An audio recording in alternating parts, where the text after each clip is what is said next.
We are in the midst of a global pandemic the likes of which nobody was prepared for. I thought it was time that somebody stepped up to the goddamn plate and analyzed the only simulation that represents disease control done correctly. That's right, I'm talking about Resident Evil 5. In these uncertain times we decided to revisit one of my favorite co-op games of all time. We're playing on New Game Plus Professional, the gentleman's way to fight off the onset of a terrible disease. Off the bat, we're reintroduced to Chris Redfield, who we haven't seen since Code Veronica and wait, something's different about him. I could have sworn something's changed about Chris. Oh yeah, that's it. He's absolutely fucking shredded now. 300 pounds of twisted steel and sex appeal. I'm pretty sure any one of his biceps has been given more polygons than his entire fucking model in CVX. Chris is going through some stuff when we meet him again. He's still hung up on his old hustle, and we get the sense that his new squeeze, Sheva, despite the game's tireless efforts to make my dick fucking heavy, is no more to him than a side piece. So the game starts, and immediately we see that there's something more than meets the eye going on. First off, we see that none of these people are self-isolating, and many of them aren't even practicing correct social distancing. It's 2 meters, people. That's a fucking no-go. Look, unsanctioned public group activities. We clearly have a lot of work to do in this town, so we go to collect our masks and hand sanitizer from the last pharmacy that's open. You haven't been to Germany yet. Just another day in Germany. Uh-oh. Oh yeah, I'm wearing a costume. Forgot. Oh, I like that. So am I, baby. We grab what we need, stop off for a bite to eat at Alfonso's, and suddenly a call comes down the horn. A group of teenagers are having a house party, and none of them have washed their fucking hands. Just as we suspected, we tell the goddamn face touchers to back it up, but one of them becomes aggressive. It went exactly how it did the first time. Yes! Yes! Oh my god. He's not okay. He really took it.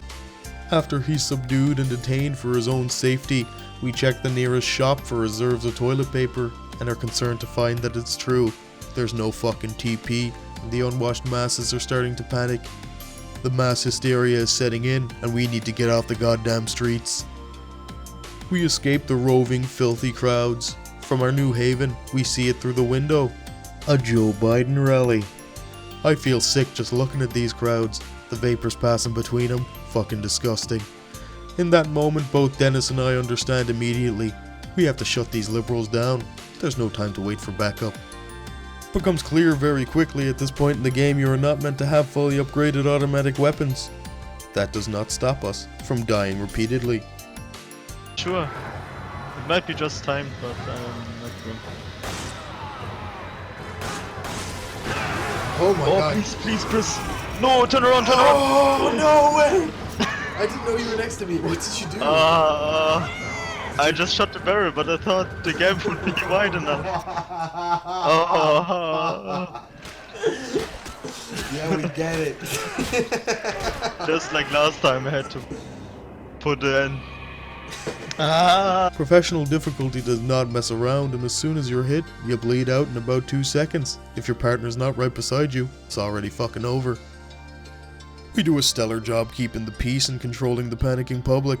They need our help, and we're here to give it to them, 600 rounds per minute at a time. After what feels like forever, the Clean Hands squad rolls up with the heavy duty shit.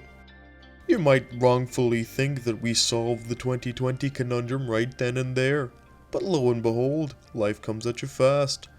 Before we know it, Captain DeChad is in all sorts of trouble.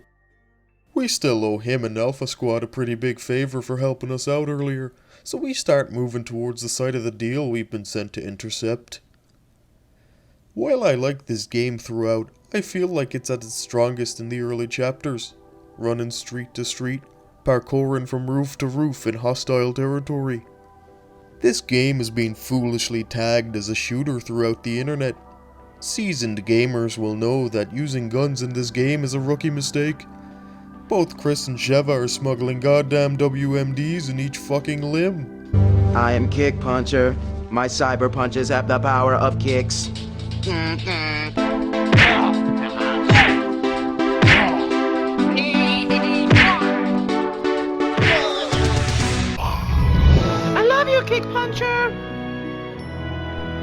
Before long, each fucking combat encounter devolves into some of the worst body cam footage you could ever find on LiveLeak.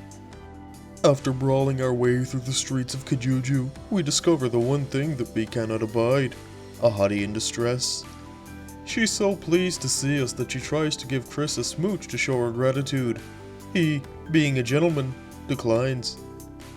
Upset at his rejection, her whole family comes out of the fucking woodwork to give us a piece of their mind. We're forced to peacefully withdraw from the situation before things escalate. We push forward and finally arrive at the site of the deal, only to discover that Kirk and his buddies are all partied out. Somebody has dropped a serious deuce in their paddling pool, and now we all have to drink the water. He gives Chris a hard drive containing a terabyte of curated feet pics. Meanwhile, Sheva spots a figure making a run for it. Instead of stopping them with her firearm, she decides to let them go, so they might tell the world what happened here. We scooch down to the basement to get out of there before we meet whatever finished off the chant. We grab the key to freedom, and as Chris takes a long moment to worship the article of exemplary door unloctitude in his hand, we are assailed by what can only be described as squidding spaghetti from hell. At this point, we've seen just enough of Kirk's vast hentai collection to know where this is gonna go. With some lithe movements, we make a break for the conveniently provided furnace. Using our 5-head galaxy brains, No! Yes. Go, go, go, go, go. Did it? Get out. Oh fuck. Oh, why? Oh, he's Oh, in. he's going back He's in. in. He's in. He's in. we one-cycle that fool that gets our job and take the treasure he contains. As we step into the elevator, it becomes abundantly clear that this entire nightmare was just the beginning. Our new mission is to find Irving and avenge the death of the venerable Kirk DeChant. Gone, but never forgotten.